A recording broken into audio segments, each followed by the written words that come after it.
Dalam episode kelima kali ini, kita akan melihat Jisoo akan bekerja di kedai Danbam. Dan tak diduga Gyeonso juga baru saja melamar pekerjaan di kedai Danbam. Dan ternyata masa lalu dari Gyeonso sangat kelam. Ketika 11 tahun yang lalu dia selalu ditamar oleh Gyeonwon kakaknya. Bahkan Dahi ayahnya selalu mengabaikannya. Bahkan ibunya sendiri juga tidak menyayanginya.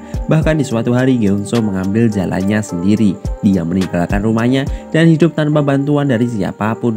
Dia harus bekerja lebih keras untuk menghidupi dirinya sendiri. Dan ketika dia membuat kesalahan kepada Saeroyi, dia tidak marah sedikit pun. Akhirnya Gyeonso merasakan bertemu dengan orang dewasa yang sebenarnya. Dia melamar pekerjaan darinya dan diterima. Ketika Sengkwon dan Hyunhee datang, Sengkwon awalnya tidak terima ketika kedatangan karyawan baru di kedai Danbam. Lalu terjadi rapat dadakan di kedai ini. Jisoo menawarkan diri bekerja jadi manajer di sini. Dia sangat berpengalaman di bidang kuliner. Bahkan hal kecil yang membuat pelanggan betah sangat diperhatikan. Cara menghidangkan makanan, daftar menu, dan dekorasi dari kedai ini. Dan secara resmi, Jisoo jadi manajer di kedai Danbam. Dan alasan Jisoo bekerja di sini hanyalah nalurinya. Jisoo merasakan layak mempertaruhkan hidupnya demi Saeroyi. Lalu di lain hari mereka langsung merombak tempat itu. Bahkan Saeroyi bekerja sangat keras. Karena saat malam hari, Saeroyi selalu tidak bisa tidur dengan nyenyak. Dan esok hari adalah pembukaan kedai Danbam. Ketika Saeroyi berada di kedai sendirian, dia minum soju sambil memperhatikan HP-nya. Saeroyi ternyata memiliki saham di perusahaan jangga. Dan saat ini perusahaan jangga juga terjadi pergesekan di antara para petinggi. Terlebih lagi para pemilik saham di perusahaan ini. Ketika Jisoo berangkat ke kedai Danbam, Gyeonso datang dari belakang. Jisoo tipikal orang yang selalu belak-belakan ketika ngomong. Dan ternyata Gyeonso tidak mengetahui apa permasalahan Saeroyi dengan kakaknya, yaitu Gyeonwon. Dan ketika semuanya telah berkumpul, mereka melakukan tos untuk membangkitkan semangat. Jisoo mengatakan terima kasih telah mempercayai seorang gadis yang berusia 20 tahun jadi manajer kalian.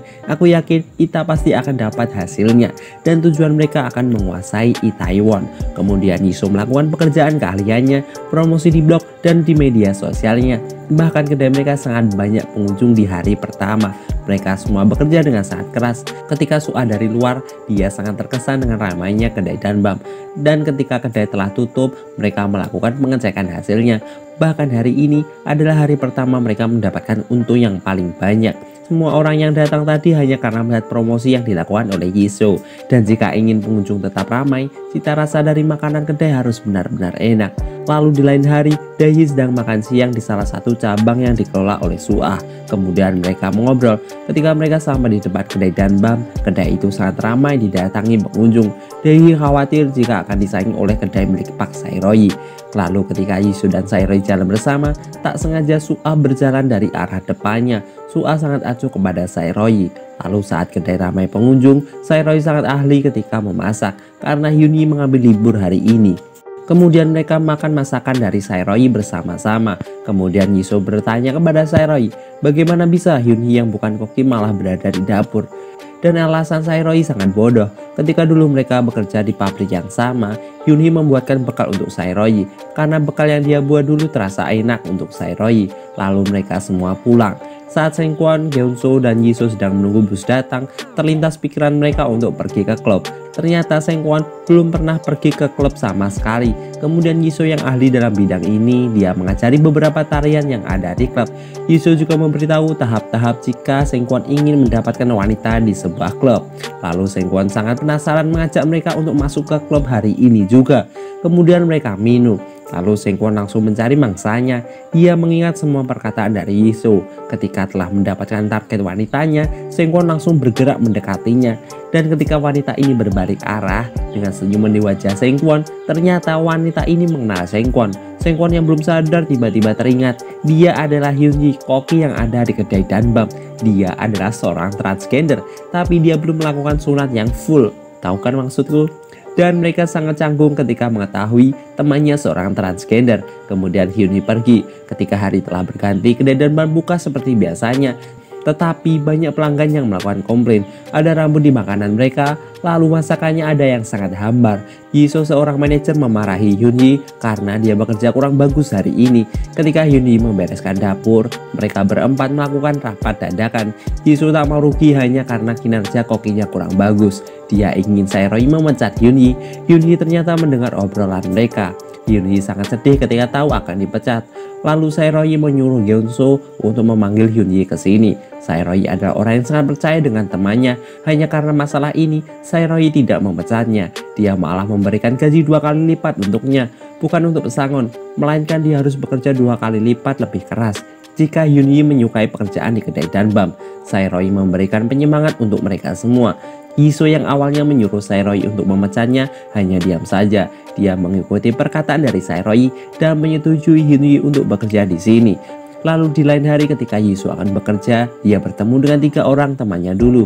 Mereka adalah geng yang suka membuli temannya.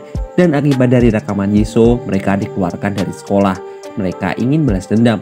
Lalu dari belakang Hyun-soo datang dan mencoba menenangkan mereka. Tetapi wanita berambut pirang ini menghentikan Jisoo dan bilang kau juga ditangkap polisi akibat minum alkohol di sebuah kedai. Dan ternyata dialah yang melaporkan kejadian itu ke polisi, bukan Suah. Berambut pirang ini awalnya hanya menantang Jisoo. Jisoo akhirnya marah dan langsung menamparnya. Lalu temannya yang marah juga langsung ditampar oleh Jisoo.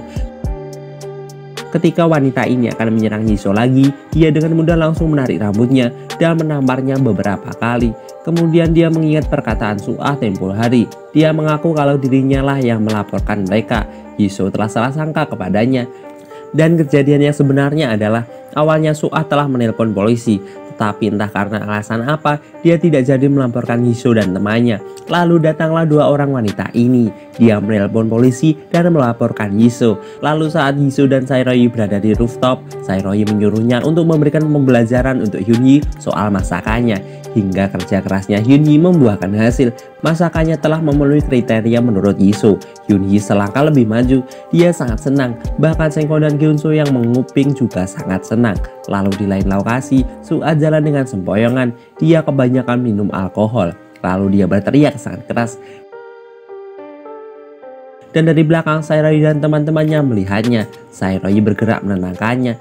Lalu Sae-royi menyuruh mereka pergi duluan. Dan tersisa Jisoo yang masih berdiri di sana. Suah bertanya, bagaimana kau bisa berjualan dengan sangat baik? Sae-royi menjawab, karena dia memiliki manajer yang sangat hebat.